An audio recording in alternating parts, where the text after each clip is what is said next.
ऐसी और भी डरावनी कहानियां देखने के लिए हमारे चैनल को सब्सक्राइब करना ना भूलिए। Come play with us. We're waiting. गांव नहीं, वो जीता जागता एक शमशान था। वहां के लोग जीवित तो थे, लेकिन हर दिन मर रहे थे। गांव वाले चाहते थे कि उस गांव को छोड़कर वे कहीं और चले जाएं, लेकिन वह शैतानी ताकत किसी को भी उस गांव से निकलने नहीं दे रही थी। शाम होते ही उस गांव को सन्नाटा घेर लेता था। कोई भी अपने घर से नहीं निकलता था। किसी को निकलने की इजाजत भी नहीं थी अपने घरों से, क्योंकि शाम को उसका कहर उस गांव पर टूट पड़ता था। बहुत ही खूंखार और भयानक आत्मा थी वो इंसानों को जान से नहीं मारती थी, वो उसकी आंखें निकाल लेती थी, दोनों की दोनों, और उन्हें बना देती थी अंधा। बहू, बहू, सुनील आया कि नहीं अभी तक? नहीं माँ जी, वो अभी तक नहीं आए हैं। मुझे भी उनकी फिक्र हो रही है। हे भगवान, सूरज ढलने को है।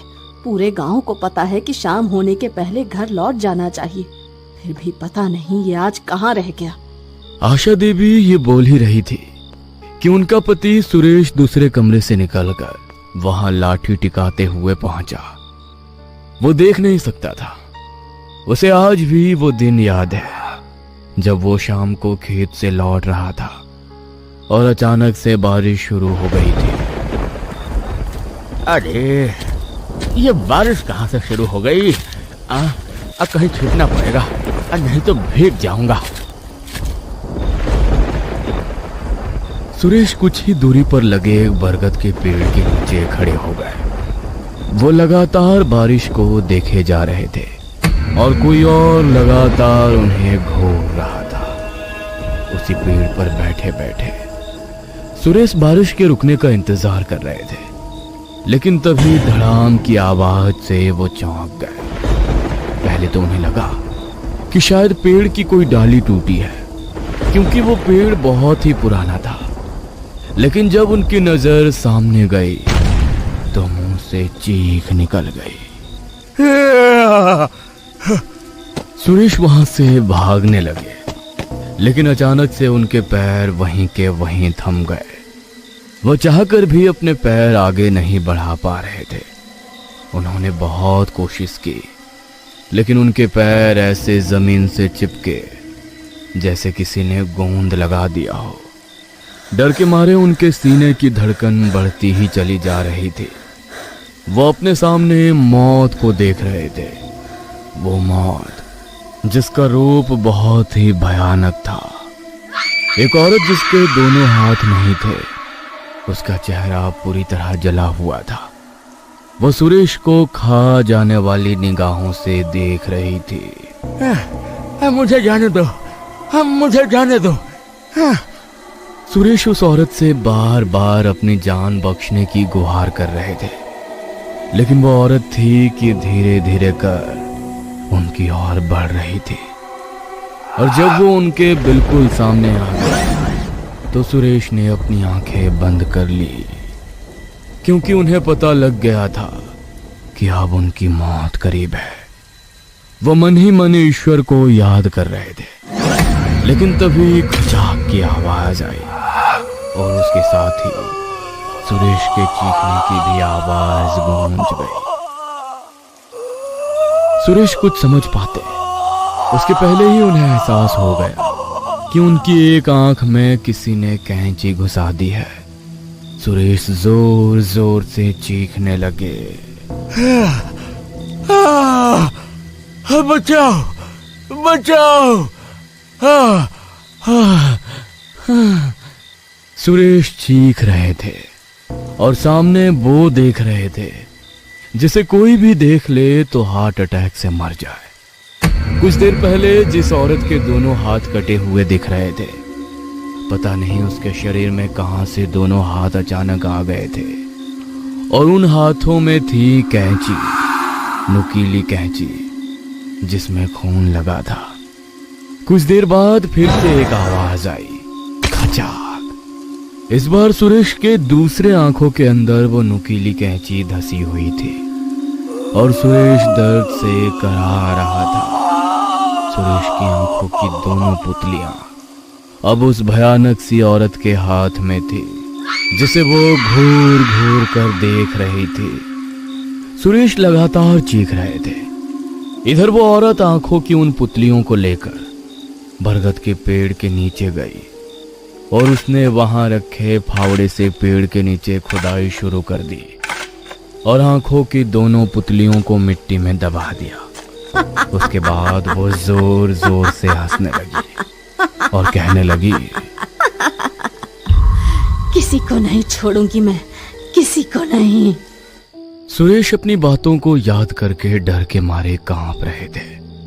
साथ ही उन्हें ये भी चिंता सता रही थी कि उनका बेटा भी कहीं उनकी तरह ही अंधा ना हो जाए। घड़ी की सुई धीरे धीरे आगे बढ़ रही थी और जैसे जैसे सुई आगे बढ़ रही थी, सुरेश के घर के सभी सदस्यों के चेहरे का रंग उड़ा जा रहा था। जैसे चिंता सुरेश अपने बेटे सुनील के लिए कर रहा था, वैसी ही चिंता सुनील को भी हो रही थी। वो जल्दी से घर पहुंच जाना चाहता था। आज उसे खेत में बहुत देर हो गई। वो निकल तो जल्दी रहा था, लेकिन अचानक कई सारे आवारा पशु उसके खेत में घुस गए। खेत की फसल तैयार खड़ी थी। अगर वो उन जानवरों को नहीं भगाता तो सारी फसल चौपट हो जाती, और सिर्फ फसल ही चौपट नहीं होती, उसकी सारी मेहनत बर्बाद हो जाती। एक किसान के लिए उसकी जमीन और उसकी फसल उसके जीवन से भी ज्यादा प्यारी होती है। पूरी कोशिश के बाद उसने जानवरों को भगा तो दिया, लेकिन बहुत देर हो गई। वो पूरी तेजी से अपने घर की ओर बढ़ा जा रहा था। हे भगवान, आज तो बहुत देर हो गई है। कहीं वो हादसा मेरे साथ भी ना हो जाए। अगर वो हो जाएगा तो बहुत ही मुसीबत हो जाएगी। पिताजी की दोनों आंखें पहले ही चली गई है और मैं भी अंधा हो गया तो। चिंता की लकीरें उसके माथे पर झलक रही थी, लेकिन उसे क्या पता था कि आगे चलकर उसके साथ क्या होने वाला है। तेज कदमों से चलता हुआ जब वो उसी बरगद के पेड़ के नीचे पहुंचा तो उसके कानों में एक अजीब सी आवाज आई। ऐसा लगा कोई सांप फुफकार रहा है, लेकिन वो आवाज बहुत ही भयंकर थी। ऐसा लग रहा था कि बहुत सारे सांप एक साथ फुफकार रहे हो। डर के कारण सुनील के दिल की धड़कन बढ़ गई थी। उसे यह अंदेशा हो गया कि कुछ गड़बड़ होने वाला है, इसीलिए वो भागने लगा। लेकिन अचानक से उसके कदम रुक गए। उसने देखा कि उसके सामने एक बहुत ही विशालकाय नागिन खड़ी है। उसने अपने पूरे जीवन में इतनी बड़ी नागिन नहीं देखी थी।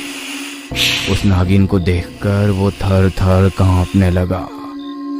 कुछ देर बाद वो नागिन फुफकारती हुई सुनील के गले से लिपट गई और उसके गले को जोर से दबाने लगी। सुनील का दम घोट रहा था। उसकी आंखें बाहर आने को हो रही थी और वो जोर से चिल्ला रहा था, बचाओ, बचाओ। नागिन का शिकंजा उसकी गर्दन पर और भी जकड़ता जा रहा था और सुनील की आंखें लाल हो रही थी। ऐसा लग रहा था जैसे कि उसकी आंखें बाहर आ जाएंगी, और वही हुआ। कुछ देर बाद उसकी दोनों आंखों की पुतलियां बाहर आ गई। आंखों की पुतलियां बाहर आते ही वो नागिन धीरे धीरे कर एक औरत में बदलने लगी, एक भयानक औरत में। गांव में बच्चों को छोड़कर हर कोई उस भयानक औरत का शिकार बन रहा था।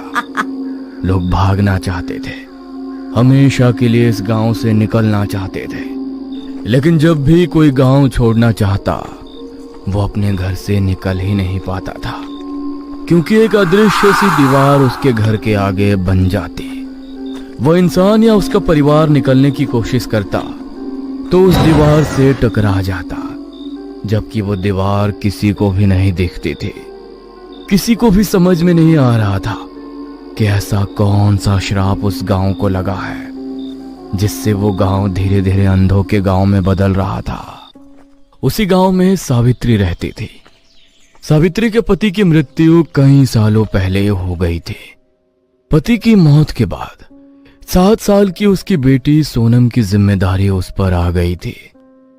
सावित्री उस जिम्मेदारी को बखूबी निभा रही थी। जिस तरह उसका पति खेतों में मेहनत करता, वो उसी तरह खेत में लगी रहती। समय के साथ सोनम बड़ी होती जा रही थी। सावित्री चाहती थी सोनम आगे की पढ़ाई के लिए शहर चली जाए, क्योंकि गांव में पढ़ाई की कोई खास व्यवस्था नहीं थी। सावित्री ने सोनम को शहर भेज दिया। पिछले 1 साल से वो वहीं रह रही थी और पिछले 1 साल से ही गांव इस भयानक श्राप से गुजर रहा था। सोनम के कॉलेज में छुट्टियां हो गई थी। इन छुट्टियों में वो अपनी मां के पास आना चाह रही थी, लेकिन वो भी उसे बिना बताए, क्योंकि वो अपनी मां को सरप्राइज देना चाहती थी। सोनम को जरा सा भी पता नहीं था कि गांव में पिछले 1 साल से क्या हो रहा है। पता होता भी कैसे? उसकी मां ने कभी इस बारे में उसे बताया ही नहीं था। सोनम 5:30 बजे शाम के करीब अपने गांव के स्टेशन के बाहर उतरी, लेकिन स्टेशन के बाहर उसे बिल्कुल सन्नाटा सा लगा। अगर रात होती और ऐसा सन्नाटा दिखता तो कोई आश्चर्य की बात नहीं होती, लेकिन शाम के समय इतना सन्नाटा। स्टेशन से उसका घर 2-2.5 किलोमीटर दूर था। अब स्टेशन पर ना तो कोई गाड़ी थी, ना ही कोई और जरिया जिससे वो घर जा सके। उसने सोचा कि घर पर फोन कर ले। उसने अपना मोबाइल भी निकाला। फिर उसने सोचा कि अगर फोन कर दूंगे तो सरप्राइज नहीं रहेगा। इसीलिए वो पैदल ही घर की ओर निकल पड़ी। अभी वो कुछ ही दूर पहुंची थी कि उसे लगा कि कोई उसके पीछे आ रहा है। सोनम तुरंत से पीछे मुड़ी, लेकिन वहां कोई नहीं था। वो एक बार फिर अपने घर की ओर चल पड़ी, लेकिन जैसे ही वो कुछ कदम बढ़ाती, उसे ऐसा लगता कि कोई उसके पीछे आ रहा है।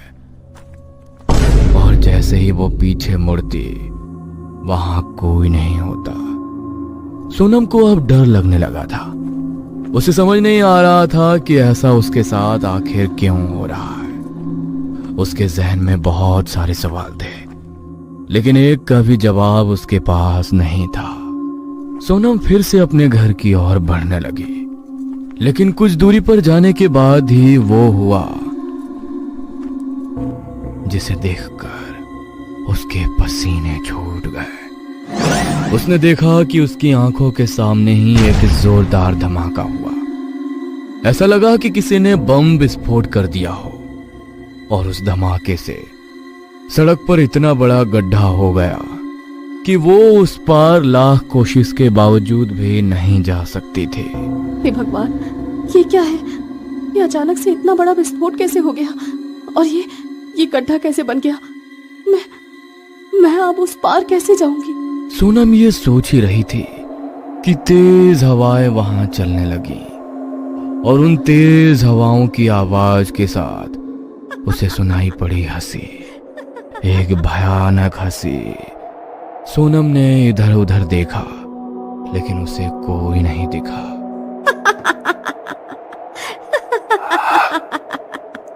कौन है? सामने क्यों नहीं आता? सोनम के दिल की धड़कन कई गुना बढ़ गई थी, लेकिन फिर भी उसने हिम्मत का हाथ थामे रखा। थोड़ी देर बाद वो हंसी की आवाज आनी बंद हो गई। सोनम ने राहत की सांस ली, लेकिन कुछ ही देर बाद फिर से वो भयानक हंसी की आवाज आने लगी। अब सोनम की हिम्मत जवाब दे रही थी, इसलिए उसने अपना मोबाइल फोन निकाला और अपनी मां का नंबर वो डायल करने ही वाली थी कि उसके फोन की घंटी बजी। सोनम का फोन उसके हाथ से छूटकर नीचे गिर पड़ा। उसने देखा कि उसके फोन पर मां कॉलिंग लिखा आ रहा था। वो फोन को उठाने के लिए जैसे ही झुकी, उसे लगा कि किसी ने उसे जोर का धक्का मारा है। सोनम दूर जा गिरी। उसके फोन की घंटी लगातार बज रही थी। सोनम फिर से हिम्मत करके उठी और अपने फोन की ओर भागी। इस बार उसके हाथ में एक लॉकेट था, वो लॉकेट जिसे उसने गले में पहन रखा था। उस लॉकेट में माँ दुर्गा का चित्र बना हुआ था। ये लॉकेट उसकी माँ ने उसके गले में तब पहनाया था जब वो शहर पढ़ने के लिए जा रही थी। जैसे ही उसने वो लॉकेट अपने हाथ में लिया, सब कुछ सामान्य हो गया था। वो हंसी की आवाज बंद हो गई थी। वो रास्ता जिसमें कुछ देर पहले एक बड़ा सा गड्ढा बन गया था, वो भी अब पहले की तरह हो गया था। सोनम को कुछ समझ में नहीं आ रहा था कि आखिर ये सब क्या हो गया। वो ये सोच ही रही थी कि एक बार फिर से उसके फोन की घंटी बजी। उसने फोन उठाया। सोनम, क्या बात है बेटा, तुम फोन क्यों नहीं उठा रही? माँ, वो क्या हुआ बेटा? माँ, मैं गांव आई हूँ, मैं रास्ते में हूँ। क्या? कहाँ गांव? जैसे ही सोनम ने अपनी माँ को कहा कि वो गांव आई है, सावित्री का पूरा शरीर थर थर कांपने लगा। उसके चेहरे का रंग उड़ गया। तुम गांव कब आ गई? तुमने मुझे बताया क्यों नहीं सोनम? बहुत बड़ा अनर्थ कर दिया तुमने। मुझे बिना बताए गांव आकर। तुम्हें पता नहीं गांव में क्या हो रहा है। हमारा पूरा गांव एक श्राप की चपेट में है बेटी, एक भयानक श्राप की चपेट में। कोई बुरी आत्मा लोगों को अंधा बना रही है। गांव के ज्यादातर लोग अंधे हो रहे हैं। औरत, आदमी, बूढ़े, जवान, बच्चों को छोड़कर सभी। सावित्री सोनम से अभी ये कह ही रही थी कि तभी एक बार फिर से जोर जोर से हंसने की आवाज आई। अचानक आई इस आवाज से एक बार फिर से सोनम का फोन उसके हाथ से छूटकर नीचे गिर पड़ा। सोनम फोन उठाने के लिए जैसे ही झुकी, एक तेज हवा का झोंका आया और उसके फोन को उड़ा ले गया। सोनम ने जब ये देखा तो उसे बहुत ही गुस्सा आया। उसने अपना वो लॉकेट फिर से उस भयानक औरत को दिखाया और चिल्लाते हुए कहा, कौन हो तुम? इस गांव को कौन सा श्राप लगा है? तुम ही हो ना इन सब के पीछे? क्यों कर रही हो तुम ये सब? आखिर क्यों? सोनम की इस बात पर वो भयानक औरत जोर जोर से हंसने लगी और हंसते हुए उसने कहा,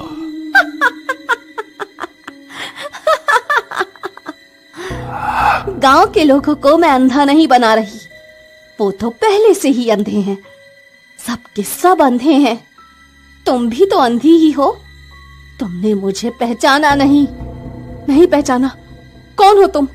मैं निर्मला हूं, तुम्हारी निर्मला दीदी। निर्मला दीदी? आप? उसके बाद निर्मला ने अपनी कहानी सुनानी शुरू की।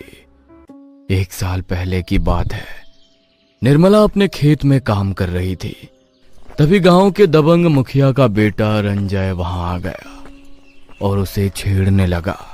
अरे मेरी जान, तुम्हें कितनी बार कहा है कि इस तरह धूप में अपने चेहरे को खराब मत करो। अरे तुम्हारी कीमत रानी बनने की है और तुम हो कि यहाँ पापड़ की तरह खुद को सेंक रही हो। ये कहकर रंजय ने निर्मला का हाथ पकड़ लिया। निर्मला ने जरा भी देर नहीं की और एक थप्पड़ खींचकर उसे दे मारा और उसे कहा, सेक तो मैं भी दूं तुम्हें आग में, लेकिन इस बार के लिए यही काफी है। अगर आज के बाद तुमने मेरा रास्ता रोकने की कोशिश की या मेरे रास्ते के आगे आए तो वो भी कर दूंगी। निर्मला के इस तरह के रिएक्शन का रंजय को जरा सा भी इल्म नहीं था। उसने अपने गाल को सहलाते हुए कहा, तुम्हें पता नहीं है निर्मला, तुमने क्या किया है? रंजय पर हाथ उठाया है तुमने, इस गांव के मालिक पर। अरे तुम लोग नौकर हो, नौकर को जरा सा भाव क्या दे दिया, सर पर चढ़कर बैठ गए। बस आज से तुम्हारी उल्टी गिनती शुरू।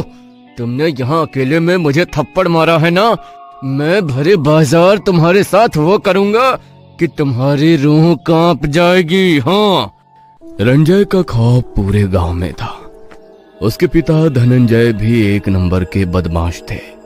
लोगों की जमीन हथियाना, दूसरों की बहू बेटियों का अपमान करना, उनके साथ खिलवाड़ करना, ये उसका शौक था। रंजय की रगों में भी उसी का खून दौड़ रहा था, इसलिए वो भी वही करता जो उसका बाप करता था। इस घटना के 24 घंटे के बाद की बात है। निर्मला खेत में काम कर कर जब वापस लौट रही थी तो रंजय ने अपने गुंडों के साथ उसे बीच बाजार घेर लिया। उस दिन बाजार में काफी भीड़ थी क्योंकि उस दिन शुक्रवार था। हर शुक्रवार वहां बहुत बड़ी मंडी लगती थी। रंजय ने जानबूझकर उस दिन को चुना था क्योंकि उसे निर्मला को भीड़ के बीच न सिर्फ जलील करना था बल्कि ऐसी सजा देनी थी जिससे उसका खौफ गांव वालों पर बना रहे। निर्मला, पता है लड़कियों को सबसे प्यारी क्या होती है? इज्जत। और आज तुम्हारी वो इज्जत सारे बाजार में मैं नीलाम कर दूंगा। तुमने मुझे थप्पड़ मार तो दिया, लेकिन उसकी चोट जितनी मुझे लगी उससे कई गुना ज्यादा अब तुम्हें महसूस होगी। रंजय बीच बाजार उसके साथ बदतमीजी करने लगा। निर्मला चीखती रही, चिल्लाती रही, लेकिन किसी ने उसकी मदद नहीं की। इस गांव में सारे लोग अंधे हैं क्या? अरे आपके सामने ये राक्षस मेरे साथ बदतमीजी कर रहा है, एक स्त्री की इज्जत को तार तार कर रहा है, लेकिन आप लोगों ने आंख पर पट्टी बांध रखी है। अरे जवाब दीजिए, अरे जवाब दीजिए इसे। अगर नहीं देंगे तो आज मैं हूँ, कल आपकी बेटी होगी, आपकी बहन होगी। निर्मला लोगों से मदद की गुहार करती रही, लेकिन रंजय और उसके बाप के डर से किसी ने उसकी मदद नहीं की। आखिरकार रंजय ने वो किया जो वो चाहता था और उसके बाद भी वो शांत नहीं बैठा। उसने निर्मला के शरीर में आग लगा दी। वो बेचारी दर्द से कराहती रही और आखिरकार उसने दम तोड़ दिया। उन्होंने मुझे मार दिया, पूरा गांव अंधा बना रहा। सदियों पहले भी तो यही हुआ था। द्रौपदी का चीरहरण हो रहा था और बड़े बड़े महारथी अंधे बने हुए थे। सदियों बाद भी कुछ नहीं बदला। मेरे शरीर को तो उन लोगों ने मार दिया, लेकिन मेरी आत्मा को इंसाफ चाहिए था। मैंने अपनी मौत के 3 दिन बाद ही रंजय और उसके बाप को मार दिया। मेरा बदला अभी भी खत्म नहीं हुआ था, क्योंकि गांव वाले चाहते तो मुझे बचा सकते थे, लेकिन उन लोगों ने आंखों पर पट्टी बांध रखी थी, अंधे बने हुए थे। इसीलिए मैंने कसम खा ली कि अब पूरे गांव को मैं अंधा बना दूंगी, और वही मैं कर रही हूँ। निर्मला दीदी, मैं मानती हूँ कि आपके साथ बहुत गलत हुआ, बहुत ही गलत। गांव वालों से आपकी शिकायत भी जायज है, लेकिन क्या इस तरह सभी को अंधा कर देने से आपकी आत्मा मुक्त हो पाएगी?